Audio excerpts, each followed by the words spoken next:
Am I awful for refusing to financially help my family after they abandoned me? Even if it means they'll end up homeless? I am my mother's oldest biological child. When I was 5, my father passed away and she remarried my stepdad when I was 8. When I was 9, I was sent away to live with my father's sister, who lived states away because her husband didn't want me to live there anymore. They used to pay my aunt some money to watch me, but when I was 14, that stopped. My aunt and uncle worked low-paying jobs and had 2 of their own children, so they really couldn't afford the extra expense of having me around without that help. Despite that, they let me stay and treated me like one of their own.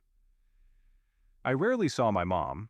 I think I saw her 5 times between 9 and 18. She never even called.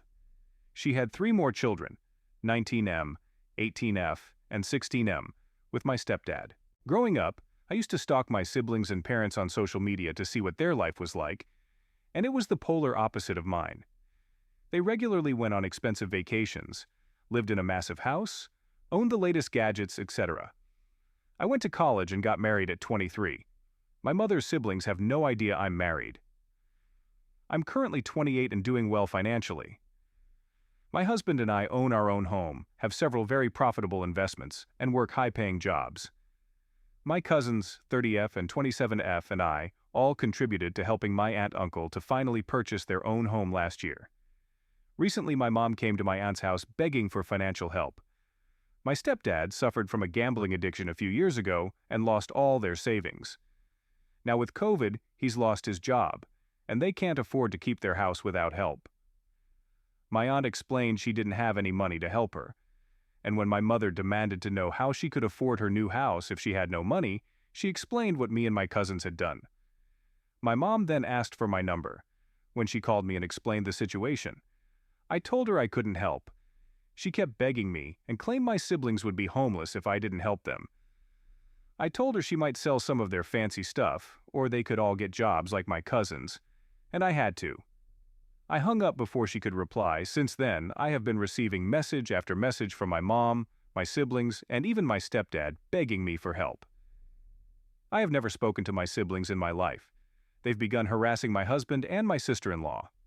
They've also reached out to my aunt and cousins multiple times, trying to get them to convince me to change my mind. I'm so angry with them all. They threw me away, and when they need something, they come crawling back? So, what do you guys think? Am I awful? These people are definitely not OP's family. OP owes them absolutely nothing. It's time to block and consider threatening legal action for harassment. If I were in place of OP, I'd consider asking my aunt and uncle to adopt me, just to drive home the truth of who my family really is. And imagine, the first time ever that you talk to your sibling in your entire life, and it's to tell them they're being shitty for not giving you money. I can't even relate to the OP's condition, so I wish OP could control all these things soon. Mother-in-law called the police due to tummy time. I really can't believe it, but my mother-in-law claims my wife, F, and I, M, mid-30s, are abusing our baby, 6 months old, since he fusses while on his tummy despite the fact that our doctor said he needs more tummy time for his flat spot, to strengthen his muscles, as well as to help him roll over. He doesn't like tummy time, but it's not like he even gets to the point of crying. He just makes uncomfortable noises. We tried explaining this to the mother-in-law, but she keeps claiming we are forcing the baby and abusing him. Mother-in-law has been living with us for the last few months and things have gone great. She graciously agreed to provide free childcare for 3 months. I cooked her dinner, made her lunch, and we bought her groceries. I tried my best to make her feel welcome during her stay. My mother-in-law lives with my father-in-law on the West Coast, so we paid for her plane ticket. My father-in-law stayed on the West Coast because my wife does not like him. This latest event happened a week before she was scheduled to fly back home. 2 days ago, she snatched the baby from me during tummy time and said I am committing violence against him. I regretted letting her take him, but let her. Then she tried the same thing yesterday, and I refused to give her my baby. The thing is, I wasn't even doing tummy time. My baby fusses when he isn't doing something. He just constantly wants something. My mother-in-law heard him fussing from another room and came barging in, saying I was abusing him again. I walked away from her and locked the door behind me. She pounded on the door, saying she would call the cops, and she did. I called my partner, who left work immediately and drove home. Two policemen talked to her and then to us. I invited them in and said they could walk around. They looked around and saw an immaculately clean place and a very happy baby. Mother-in-law had not been cleaning up the past couple of days or helping with anything as she did in the past, making me think this was premeditated to try and make us look bad, but I had been cleaning behind her. My mother-in-law tried telling the cops that we were dirty because the dirty bottles and snotsucker were in the same place, that we pet the dog then hold the baby, and that we do tummy time where the cat lays on the couch. When she told them that tummy time hurts the baby, they just said, "I'm not a professional doctor." The police couldn't contain their laughter, saying it sounded like mother-in-law thinks she is the resident expert and that they run into mothers who disagree with parenting styles a lot. I unfortunately couldn't laugh along because I was in tears explaining the situation, but it was obvious the police were on our side. The police told us the clean house did not look like an unsafe environment for the baby. They also informed us that, at this point, they were just there for a venting session with the mother-in-law and not to worry. Of course, no police report was filed. My wife had my back the whole time and kicked her mom out of our house. She had a couple of hours to pack her bags, and then I drove her to a motel. She, of course, was mad, but had no remorse and thinks she did nothing wrong. She doesn't have much money, so my partner and I are paying for it. We got her a flight home tomorrow. She was scheduled to fly out in a week, but we were able to change her flight for tomorrow. I'm not sure what will happen in the future, but it might be the last time my mother-in-law sees her grandchild. An hour or so after I dropped my mother-in-law off at the motel, both my partner and I got texts from my father-in-law that said, "You can't leave my wife in a hotel. I demand you guys take her back to your house now and work out any problems or misunderstandings. If something happens to her, you are going to be responsible." And then later he argued that we didn't explain tummy time well enough to her and said, "You guys are not geniuses and need to be empathetic." My wife immediately blocked him, but I didn't know until we discussed it later. I tried reasoning with my father-in-law but realized it wasn't happening, so I blocked him too. The next day, the motel said I couldn't pay by phone, so I had to drive to the motel to pay for one more night. I also decided to bring my mother-in-law some snacks. She requested water, but I decided on some snacks too. I don't know why. It was the wrong area of town, and I thought her walking to the gas station could be dangerous. But if it makes you feel better, while she was living with us, she bought some frozen taquitos that she told me I could eat because she didn't like them. They weren't good. They had some unidentifiable ground chicken. Also, on Wednesday of that week, my mother-in-law and I bought good chicken taquitos from Costco. To be petty, I put the ones she didn't like in the snack package for her. When I dropped off the care package, my mother-in-law pleaded that she wouldn't call Child Protective Services. I forgot to add in the original she did threaten this. She didn't apologize but wanted me to tell my partner that she wouldn't call Child Protective Services. I said right and left. My mother-in-law then called my partner, and I thought I would apologize but didn't. Instead, my mother-in-law started guilt-tripping, saying she thought she wasn't treated well at our wedding a couple of years ago and other random things. My partner hung up on her. I think I had forgotten that earlier that week, my mother-in-law told my partner that our forcing tummy time was equal to how my father-in-law abused her and her children. That pissed off my partner, who had to witness the physical violence of her father growing up, and says that my mother-in-law did nothing. Then, I'm not saying the abuse is the mother-in-law's fault, but my partner says it's hypocritical and fucked up of mother-in-law to make the comparison of us and our baby. So Sunday came, and I picked my mother-in-law up and took her to the airport. On the way, I asked her if she was planning on apologizing. She said, "To whom?" I said to both of us. She said we didn't explain tummy time well enough and that it was our fault. So then I decided to say what I had planned. I said that this whole situation was her fault, that she put us in danger by calling the police, and that threatening to call Child Protection Services ensured she would never see her grandchild again. I told her she was not welcome in our house in the future, and if I saw her again anywhere near our house, I would call the police for trespassing. I also told her she was the wrong person, which I regret. My mother-in-law had tears in her eyes. I was shaking and hastily dropped her bags off for her. As I started driving away, I heard a tap on the glass. I nearly drove away with one of her bags in the back seat. So, as she picked up her last bag, I called out again that she would never see her grandchild again and drove away angrily. So, she is presumably back with her husband on the other side of the country. I really can't say I feel better. The rest of the day, I felt just sad, and I'm not sure why. I haven't felt like cooking even though I cook most days, so we ordered Chinese.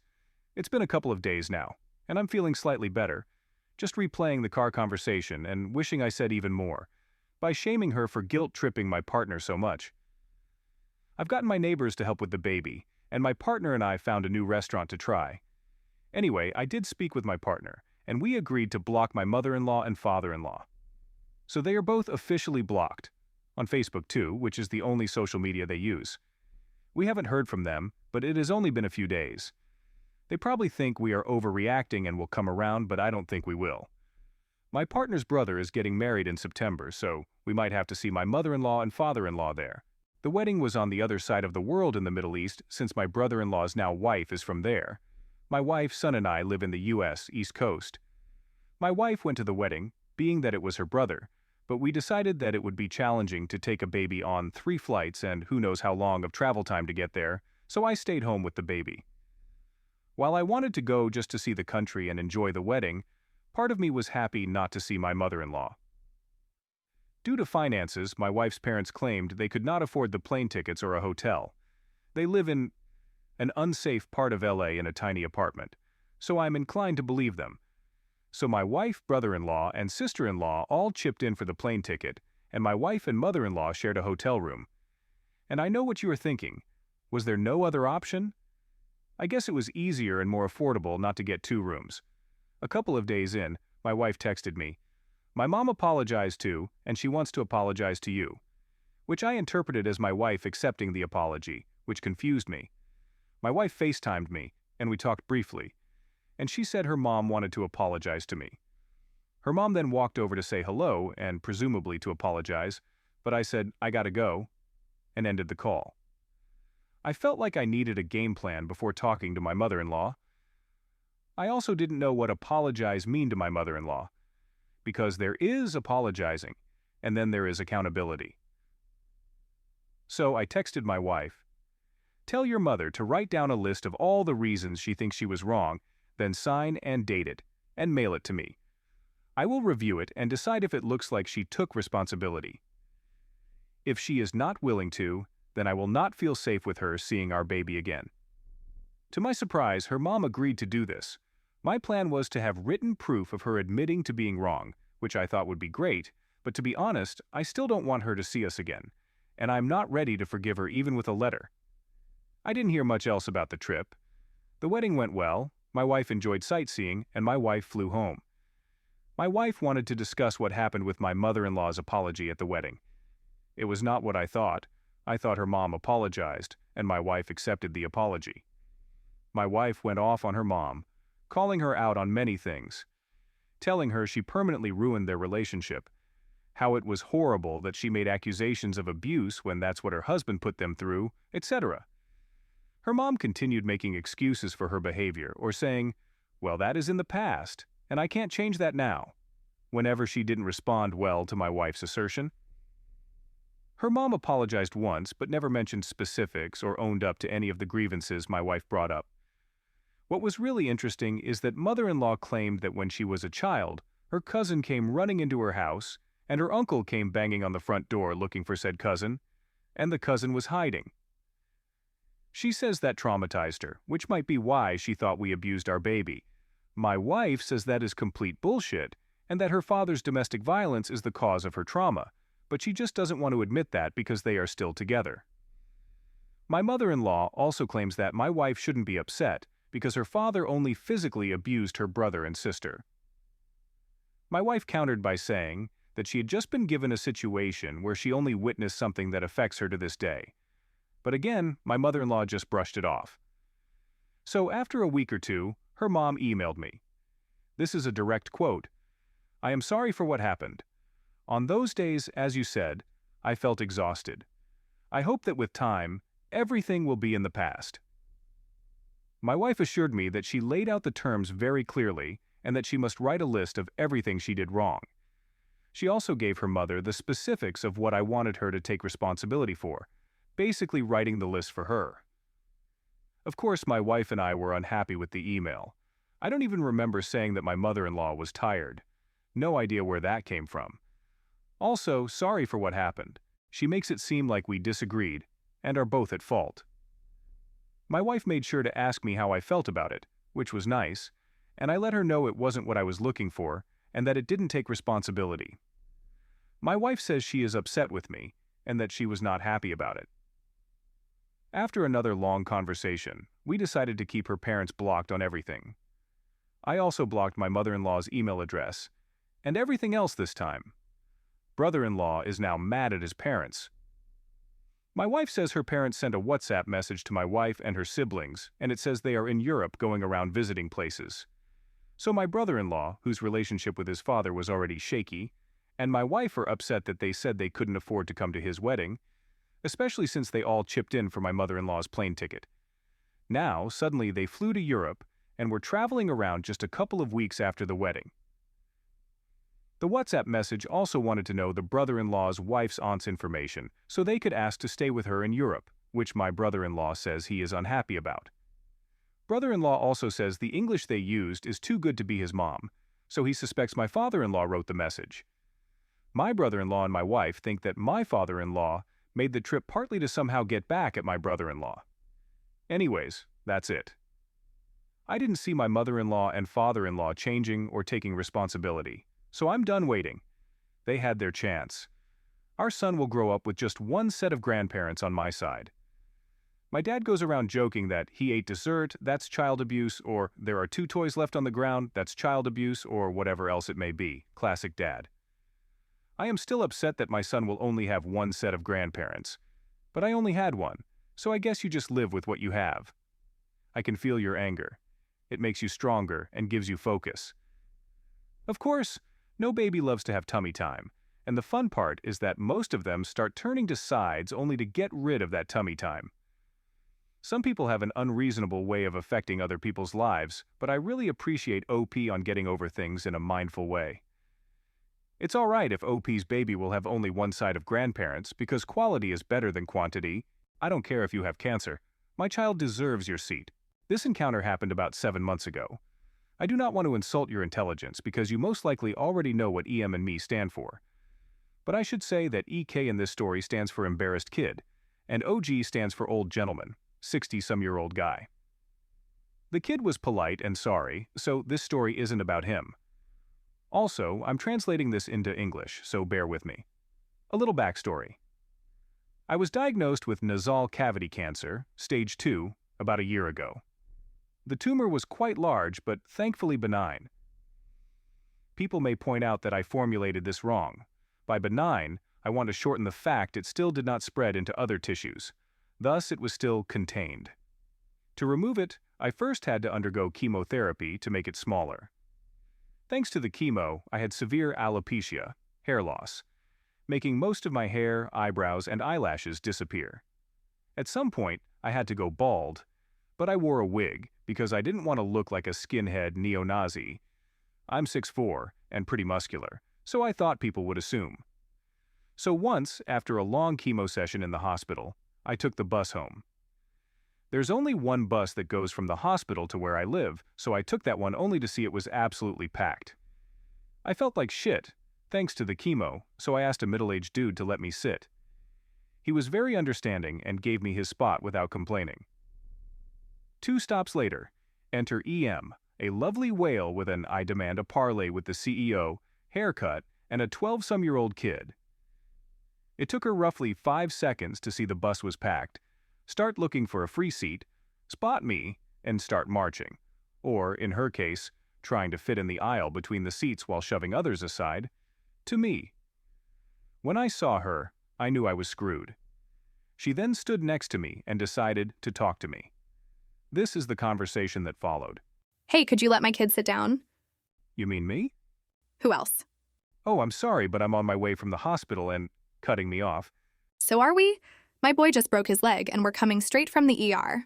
Her kid was standing next to her without any support, clearly embarrassed. Me. He's standing next to you, completely fine. Look here. Boy, my kid deserves to sit down. Look, madam, I'm sorry, but I just got back from a chemo session in the hospital and I need to sit down and rest. I then moved my wig a bit to let her see my bald head. EM then straight up started yelling in my face.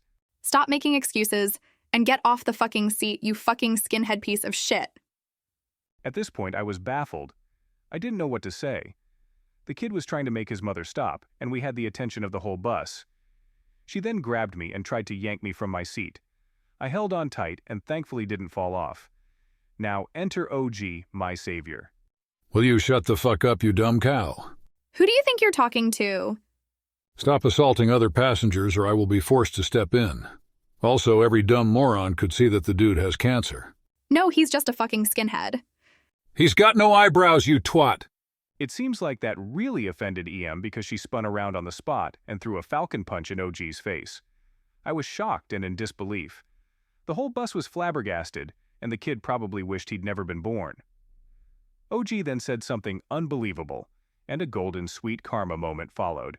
Okay, that does it. Harassing passengers on the bus, physical assault against a passenger, and now assaulting an officer.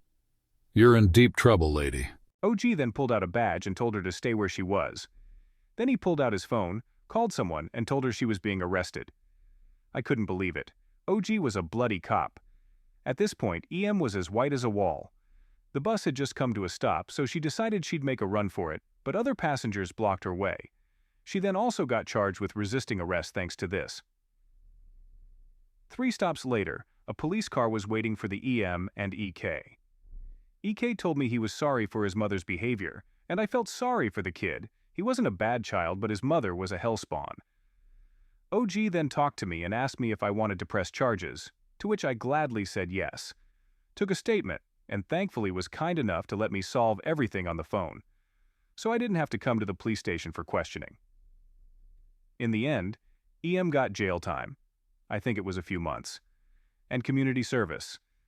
I, in return, got a good story to tell and the sweet taste of instant karma. I should also note that the surgery went well. I was declared cancer-free in November, and my hair is slowly returning.